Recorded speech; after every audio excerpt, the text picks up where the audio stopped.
औज़ुबिल्लाहिमिनश्शैतानिर्रजीम बिस्मिल्लाहिर्रहमानिर्रहीम। अस्सलाम वालेकुम नाज़रीन, मैं हूँ आपका मेज़बान इरशाद अंसारी और आप देख रहे हैं पेटेक्स। नाज़रीन, आज हम दो इश्यूज़ पे बात करेंगे। एक तो इशू है कि जो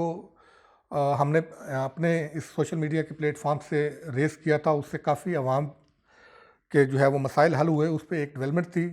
और सोचा कि आपको उससे आगाह करते जाएँ, क्योंकि हम ही ने ये इशू रेज़ किया था और हमारे इशू रेज़ करने पे ही SCCP एक्टिव हुआ, FIE एक्टिव हुआ और काफ़ी उस पर कार्रवाइयाँ हुई। और वो इशू है कि जो इजी लोन यानी कि डिजिटल लैंडिंग के ज़रिए जो आवाम को छोटे कर्ज़े दे के और उनको फिर ट्रैप किया जाता था और उनको उनका सारा डेटा हैक करके फिर उनकी जो फैमिली लाइफ जो डिस्टर्ब की जाती थी, उस इशू पे बात करेंगे। उस पे ये है कि 40 के करीब ये डिजिटल लैंडिंग या नैनो लैंडिंग की जो जाली ऐप्स थी, जो इलीगल थी, वो FIA ने बंद करवा दी हैं। और अगला जो व्लॉग होगा, हम इन जो 40 जो ऐप्स बंद की गई हैं उनकी हम आपको एक तो तफसीलात बताएंगे और उसमें जो मुलव्वस लोग थे उनके खिलाफ क्या कार्रवाइयाँ हुई उसकी तफसीलात भी हम आपको बताएंगे, क्योंकि उसका डेटा हम कलेक्ट कर रहे हैं। जो रेगुलराइज और कानूनी ऐप्स हैं उनके लिए भी SCCP ने काफ़ी रेगुलेशंस को मज़ीद टाइट किया है और अब जो उनकी शिकायत हैं वो काफ़ी कम होना शुरू हो गई हैं। अलबत्ता साथ साथ जो जाली ऐप्स हैं जिनका कोई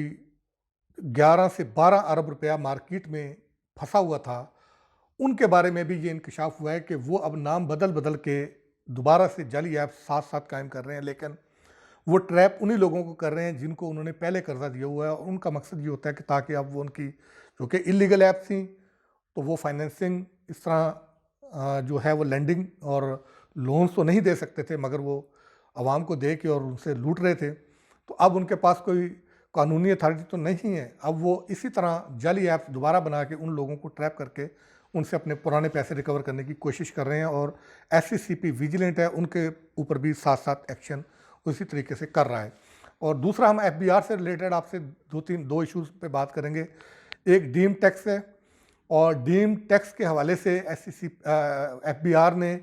जो फॉर्म इंट्रोड्यूस करवाया था उसको मैंडेटरी करार दे दिया है। अब उसमें अपडेट ये आई है कि जिन लोगों के पास एक ही एसेट है, वो रेजिडेंशियल है या कमर्शियल है, उनको वो फॉर्म जमा करवाने की ज़रूरत नहीं है। अलबत्ता एक से ज़्यादा जिनके पास कमर्शियल रेजिडेंशियल एसेट्स हैं उन सबको वो फॉर्म जमा करवाने पड़ेंगे और उन फॉर्म्स में जो डिक्लेयर करेंगे अपनी डीम्ड एसेट और डीम्ड आमदनी, उस डीम्ड आमदनी पर फिर ये टैक्स FBR वसूल करेगा।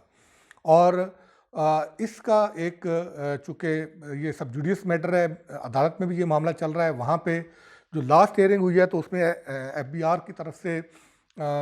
बुलाया गया था FBR के लोगों को, लेकिन हमारी इतलात ये है कि FBR के लोग उस पेशी पे पेश नहीं हुए। अब ये तो अब अदालत इस पर कोई देगी कि क्या कोई इस पर कोई फ़ैसला आता है या नहीं आता है। अलबत्ता साथ साथ ये मामला अदालत में चल रहा है और उसके साथ साथ FBR जो है वो इसको इम्प्लीमेंट करके रिकवरी भी शुरू कर दी है। और इससे जुड़ी एक खुश आइंद खबर FBR के हवाले से वो ये है कि चूँकि IMF ने पाकिस्तान पर दबाव डाला था कि चूँकि आपका रेवेन्यू कम हो रहा है, इंपोर्ट आपकी कंप्रेशन में है और आपको एडिशनल मेजर लेने पड़ेंगे, 600 अरब रुपए के इजाफी टैक्स लगाने का मुतालबा किया जा रहा था। और हमारी तरफ से ये कहा जा रहा था कि हम अपने रेवेन्यू के जो टारगेट हैं वो अचीव कर लेंगे, तो इसलिए हमें मज़ीद टैक्स नहीं लगाने पड़ेंगे। ये एक हमारे लिए हौसला अफजा बात है कि जो 5 माह का रेवेन्यू का फिगर आया है, FBR ने दोनों मसलन नवंबर का फिगर वो भी हमने बजट का जो टारगेट था वो सरपास किया है और फिर जुलाई था नवंबर 5 माह का जो टारगेट है वो भी सरपास किया है और हमारी रेवेन्यू ग्रोथ भी जो है वो 15% ओवरऑल रही है और जो नवंबर की है वो कोई 11% के करीब हमारी ग्रोथ रही है। और उसमें खुश आइंद बात यह है कि जो डायरेक्ट टैक्सेशन है उसका पोर्शन बढ़ा है, वो 43% उसमें इजाफा हुआ है। और ये भी एक इस लिहाज से अच्छी बात है कि जो इनडायरेक्ट टैक्सेशन है अगर वो बढ़ती हैं तो उससे महंगाई का जो फ़्लो है वो ज़्यादा तेज़ हो जाता है। तो ये एक अच्छी बात है क्योंकि डायरेक्ट टैक्सेशन से महंगाई को कंट्रोल करने में जो है वो थोड़ी सी मदद मिलती है। फिर इसी वजह, यही शायद वजह है कि अगर आप इसको कोर लिंक करें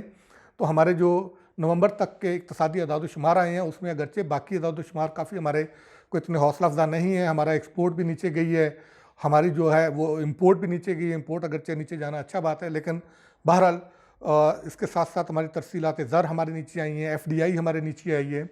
और साथ में इसमें जो इन्फ्लेशन का फिगर आया है वो ये है कि जो मंथ ऑन मंथ बेसिस पे फिगर है, अक्टूबर के मुकाबले में नवंबर में हमारी जो महंगाई की शरह है उसमें 2.76% 2.76% कमी आई है।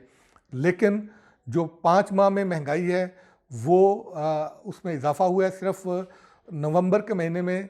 0.76% इजाफा हुआ है और महंगाई जो थी वो हमारी कोई 27 पॉइंट समथिंग परसेंट पे खड़ी थी, जो 5 माह की महंगाई थी। और जो वीकली महंगाई की जो रिपोर्ट आई है, जो कल वफाकी इदारा शुमारियात ने जारी की है, वो अलबत्ता थोड़ी सी हौसला अफ़ज़ा है। उसमें 7 हफ्तों के मुसलसल इजाफे के बाद महंगाई में 0.16% कमी हुई है, लेकिन अभी भी ईयर ऑन ईयर बेसिस 30% से ज़्यादा महंगाई है। तो लिहाजा ये वो सूरत हाल है जो इस वक्त चल रही है इकॉनमी के एंड पे, और तवक्को ये की जा रही है कि अगर पॉलिटिकल स्टेबिलिटी आ जाती है और ख़ासकर ये बड़ी डेवलपमेंट हो जाती है कि पाकिस्तान तहरीक इंसाफ और इत्तेहादी हुकूमत के दरमियान मुज़ाकरात का प्रोसेस शुरू हो जाता है और ये खुश असलूबी के साथ आगे बढ़ता है, तो इसके यकीनी तौर पर मुल्क की मईशत पर मस्बत असरात पड़ेंगे। और अब पीर से जो कारोबारी हफ्ता शुरू होगा उसमें ये चीज़ सामने आएगी कि कारोबारी सूरत हाल क्या रुख इख्तियार करती है, मुल्क की स्टॉक मार्केट क्या रुख इख्तियार करती है, क्योंकि हमने हुकूक की अदायगियाँ भी बर वक्त कर दी हैं, उसका भी सिग्नल अच्छा चला गया है। बाकी मुज़ाकरात की भी ख़बरें हैं और फिर इसके साथ साथ जो है वो इकॉनमी के फ्रंट पे जो इसाकदार दावे कर रहे हैं कि अगले